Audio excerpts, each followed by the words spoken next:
On a clear day when the sky is blue and there's just enough breeze to blow the clouds away, you can stand on the big hill above the valley and watch Duck and Oliver far below, busily at work on Duck's branch line near the sea. The two engines are very proud of their matching coats of gleaming color. Oliver often talks about the time that Douglas saved him from scrap. If it wasn't for his help, Oliver will say, I might have been caught when I ran away from the scrapyard, and I would never have come to live here on Sir Topham Hatt's railway. The other engines all wanted to know about Oliver's adventures. Amazing, remarked Henry. Oliver, said James, has resource. And sagacity, put in Gordon. What does that mean? Whispered Percy. I think, replied Thomas, it's about being clever and wise. He is, finished Gordon, an example to us all. I'm sorry to say that Oliver became very puffed up in the smoke box. Henry says I'm amazing. He's right. He whistled as he swooshed along the line. One day, Sir Topham Hatt came to see him. You are doing well. Now you must learn how to look after freight cars. Every wise engine knows that you cannot trust freight cars. The other engines warned Oliver, but he took no notice.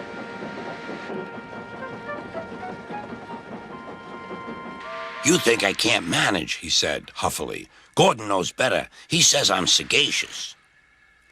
You may be good gracious or whatever you call it, but cars can be troublesome, and... Say no more, Duck, interrupted Donald. It's a pity, but the wee engine'll just have to learn for himself. Oliver pulled some loaded cars to a siding and pushed the empties to the chute.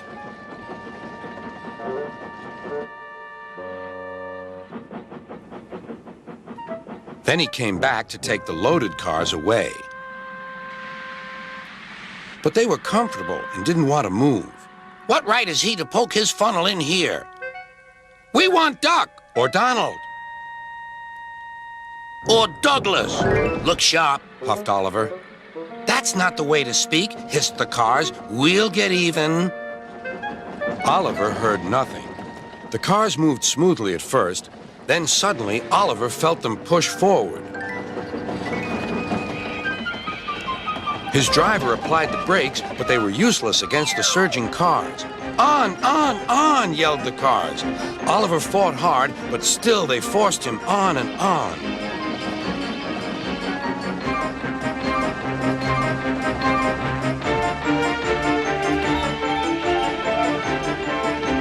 At last, the cars grew tired. I'm winning, gasped Oliver, but it was too late.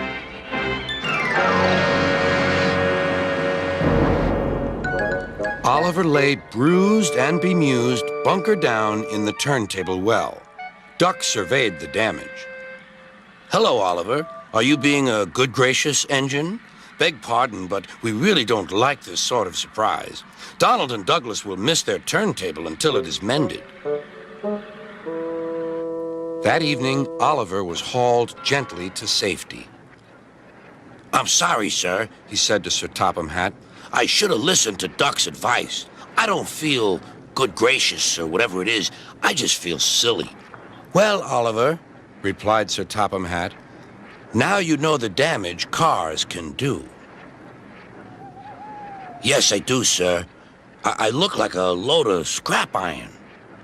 Oh, I don't think so, laughed Sir Topham Hatt. But you do need to go to the works to be mended. The other engines now felt sorry for Oliver. The branch line won't be the same without you, whistled Duck. Come back soon. A few days later, Oliver did come back. His coat gleamed brighter than ever. He was a wiser engine, too, and never made a mistake about cars again.